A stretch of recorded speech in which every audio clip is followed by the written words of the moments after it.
Akubingelele ngikwamukele mbukelo Izindaba Ezingenandaba igama lami nguSifiso okuhlwa Msimango sawubona. Iyaqhubeka ke namhlanje enkantolo ephakeme yaseGoli icala eliphakathi kwaloyo ongumongameli wakulelizwe umnumzane Ramaphosa kanye naloyo owayengumongameli wakulelizwe umnumzane Jacob Zuma. Kanti ke umnumzane Ramaphosa uyacela isinqumo sokuba kumiswe ukushushisa ngasese okwenziwa umnumzane uJacob Zuma lokho sikubiza ngeprivate prosecution ngesilungu.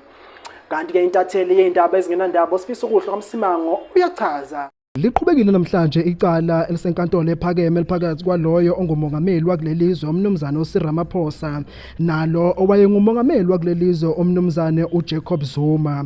Abantu ade bephume ngaphandle ngeinkane. uSifiso okuhlwa Msimango ngiseGoli. Kanti ke intatheli yezindaba ezingenandaba uSifiso okuhlwa Msimango uyachaza. Ngibonge ke Fiso lapho e-studio ngiphinde ngibongelele umbukeli ekhaya. Igama lami nguSifiso okuhlwa ngokwaMsimango isibongo njengoba ke la emva kwami ukuthi sikhona lapha eJohannesburg High Court lapho okwenzekala khona ukuthi umongameli wezwe Ramaphosa uzocela ke lapha isinqumo esivimbela ke lapha owayengumongameli wezwe uJacob Zuma ukuthi kanje angaqhubeki nokushushisa kwakhe ngasese lokho sikubiza ngeprivate prosecution ngeEnglish. Kanti ke sibe sibona abantu abaningi basupport Jacob Zuma, abantu abaningi basupport Ramaphosa. Angibuyele kuwena lapha e-studio igama lami nguSifiso okuhlwa ngomsimango lezi indaba engenandaba sawubona.